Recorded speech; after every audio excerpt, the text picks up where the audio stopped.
Today's topic is Ohm's law.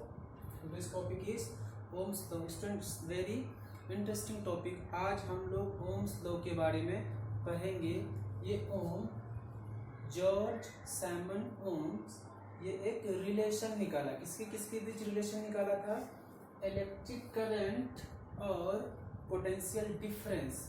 हमारे पास मान लो कोई कंडक्टर है, उस कंडक्टर में जो इलेक्ट्रिक करंट फ्लो हो रहा था और उसके एंड्स के बीच जो पोटेंशियल डिफरेंस अप्लाई किया था उसके बीच जॉर्ज सैमन एक्सपेरिमेंट करके एक रिलेशन निकाला था. और वो रिलेशन क्या था? अगर वो पोटेंशियल डिफरेंस को बढ़ा रहा था तो वो करंट उस कंडक्टर में करंट अपने आप बढ़ रहा था. यानी क्या देखा था? जो हमारा करंट था वो directly proportional to the potential difference था. तो उस लॉ को कैसे डिफाइन किया? Ohm's law state that electric current flowing in a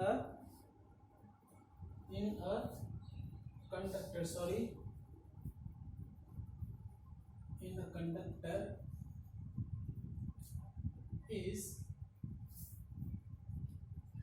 directly proportional to the potential difference across the ends of conductor provided the temperature and other physical factors remain same. ओम क्या किया कि ना तो wire को change कर रहा था और ना ही वो टेम्परेचर को चेंज कर रहा था. एक सर्किट में वो किसको चेंज कर रहा था? सिर्फ पोटेंशियल डिफरेंस को चेंज कर रहा था. तो उस पोटेंशियल डिफरेंस के रिस्पेक्ट में उसको हमेशा क्या मिल रहा था? एक नया करंट मिल रहा था. पोटेंशियल डिफरेंस को बढ़ा रहा था तो उसका करंट भी बढ़ रहा था. लेकिन वो क्या रखा कि जो फिजिकल कंडीशन था, टेम्परेचर था, वो हमारे पास जो वायर था उसको चेंज नहीं कर रहा था. तो इस कंडीशन में यहाँ से एक रिलेशन निकाला और ये रिलेशन को क्या बोला गया? Ohm's law. ये कैसा रिलेशन था अभी हम लोग देखेंगे. ये लीनियर रिलेशन है, मतलब करंट और हमारे पास पोटेंशियल डिफरेंस के बीच जो ये रिलेशन है ये लीनियर रिलेशन है. अगर इस एक्सप्रेशन को हम लोग मैथमेटिकली अगर इस एक्सप्रेशन को देखें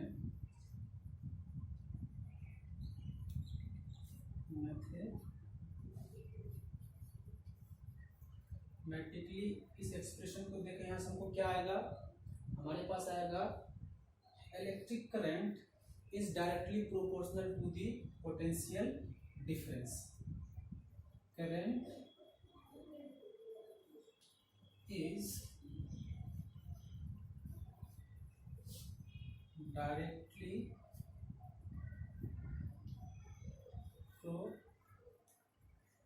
proportional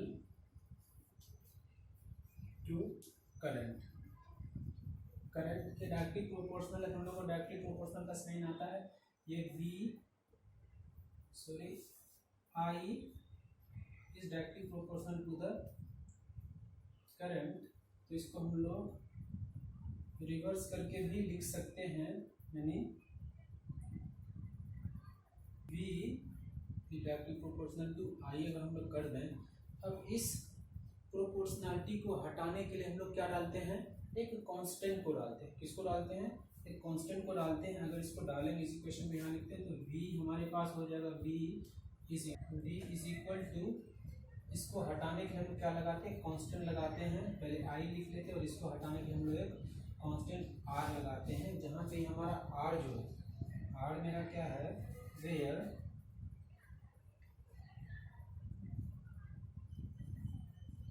R is constant of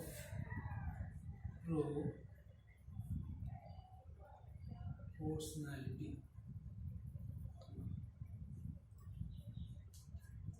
R is constant of proportionality. इस R को हम लोग रेसिस्टेंस बोलते हैं. This R is known as resistant.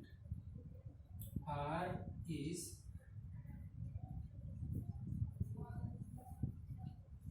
known as resistance. उस मेटर का क्या मानेंगे? R को रेसिस्टेंस मानते हैं. यहाँ से हम लोग क्या कर सकते हैं? यहाँ से हम लोग इस इक्वेशन को को उठा के ऐसे लिखते हैं और इस आई को इधर लेते आते हैं, हमारे पास जो v अपॉन आई आएगा, v divide by I is equal to, ये r क्या है, कांस्टेंट है।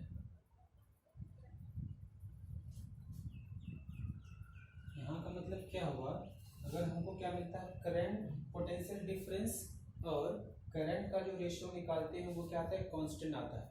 यानी ये वाला कांस्टेंट जो है अपने पास, ये v upon I is equal to r, इस कांस्टेंट को हम लोग बोलते हैं रेसिस्टेंट, और इसका वैल्यू इसकी करंट और पोटेंशियल डिफरेंस के वैल्यू पे डिपेंड नहीं करता है। ठीक है, यहाँ से हम इस r को कैसे डिफाइन कर सकते हैं, इस रेसिस्टेंट को कैसे डिफाइन कर सकते हैं, तो सबसे पहले जान लेते हैं कि ये रेसिस्टेंस है क्या। तो पहले इसको उतारो, फिर हम लोग रेसिस्टेंस के बारे में समझते हैं। मेरे पास रिलेशन क्या है, v by I is equal to r। ये जो रिलेशन है किसके बीच है, हमारे पास कंडक्टर के जो पोटेंशियल डिफरेंस है और उसके बीच जो करंट फ्लो हो रहा है। तो क्या देखिए, दोनों का रेशियो जो आता है वो हमेशा कांस्टेंट आता है। ये रेशियो इसके वैल्यू पे डिपेंड नहीं कर सकता है, नहीं करता। यहाँ से हम लोग ओम्स लॉ का दूसरा डेफिनेशन क्या लिख सकते हैं, इस फॉर्मूले के अकॉर्डिंग क्या लिख सकते हैं। देखो तो जो रेशियो है किसका, करंट पोटेंशियल डिफरेंस का और करंट का जो रेशियो है वो हमेशा क्या दे रहा, कांस्टेंट दे रहा है। ये जो कांस्टेंट आया कहाँ से, ओम्स लॉ से आया है। तो हम लोग ओम्स लॉ का दूसरा डेफिनेशन हम लोग क्या लिख सकते हैं, यहाँ से दोनों का जो रेशियो होता है वो हमेशा क्या होता है, कांस्टेंट होता है। तो लिखो इस डेफिनेशन को, ये जो डेफिनेशन है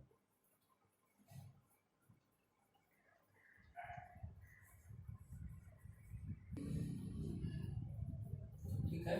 तो ओम्स लॉ को हम लोग यहाँ से क्या डिफाइन कर सकते हैं, ओम्स लॉ क्या है, stated that the ratio of the potential difference across the ends of the conductor and current flowing through it remains constant if temperature and other physical quantity remains same। तो यहाँ से क्या पता चला हमको, जो दोनों का रेशियो होता है वो हमेशा क्या होता है, कांस्टेंट होता है। और हम लोग अभी थोड़ा देर पहले बात किए थे, इस वाले कांस्टेंट को हम लोग बोलते हैं क्या, रेसिस्टेंस। तो हम लोग अब इसको समझेंगे, रेसिस्टेंस को समझेंगे। अब रेसिस्टेंस क्या है कि अगर किसी वायर पे जब करंट फ्लो होता है तो उस करंट को एक रुकावट महसूस होता है, वो करंट आसानी से फ्लो नहीं हो पाता है। उस अपोजिशन को हम लोग बोलते हैं क्या, रेसिस्टेंस। यानी किसी मटेरियल का ये प्रॉपर्टी है जिसके कारण करंट को क्या मिलता है, उल्टे डायरेक्शन में फोर्स मिलता है, यानी रुकावट मिलता है। तो इस रेसिस्टेंस को हम लोग पहले डिफाइन कर लेते हैं, ये रेसिस्टेंस क्या है।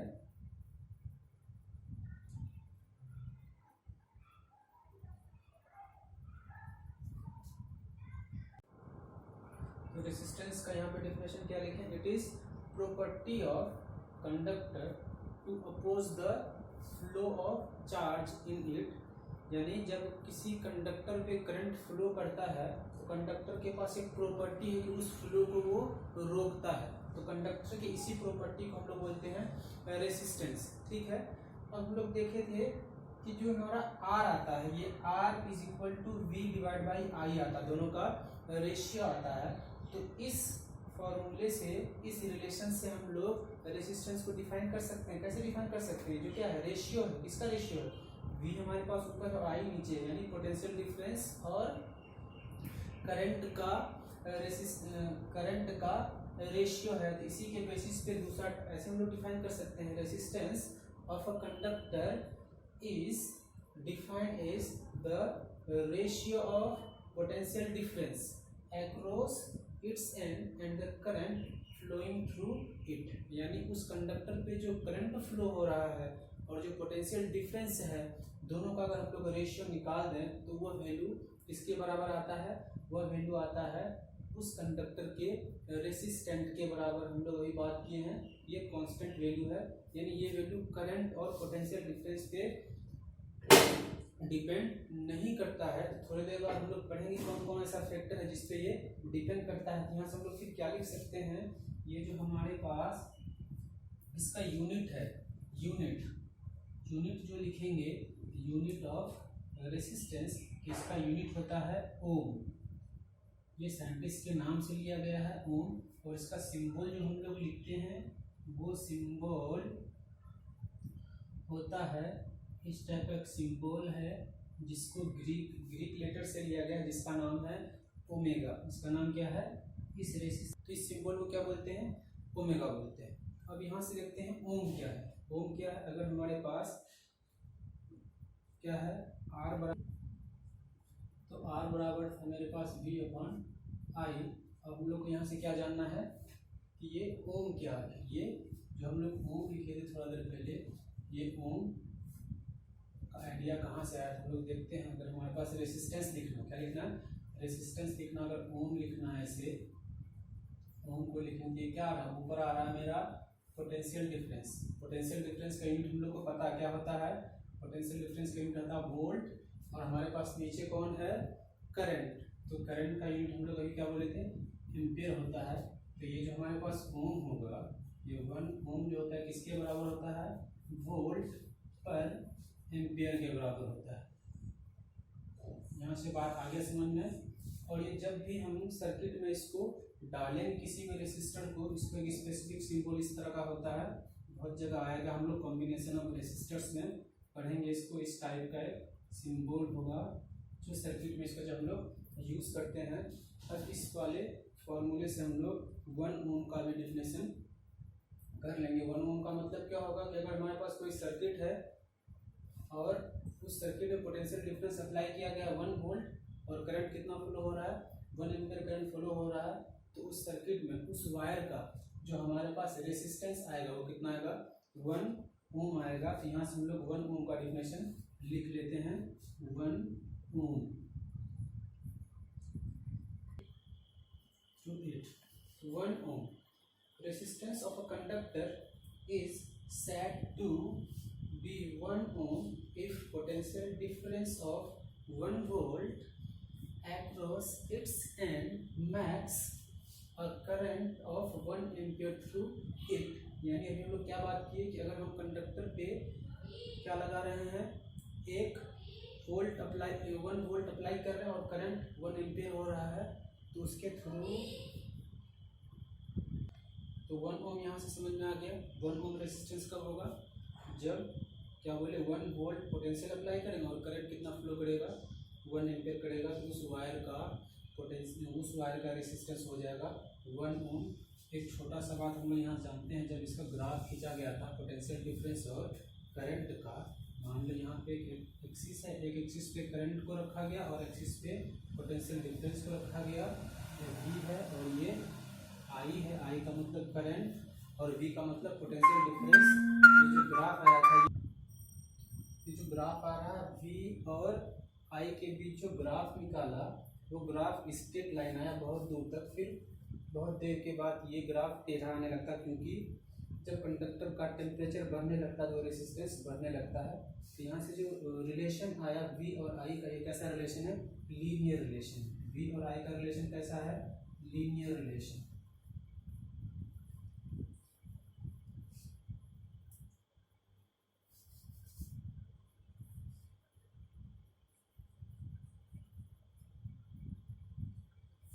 ये ओम्स लॉ से V और I का लीनियर रिलेशन हम लोग को पता चलता है।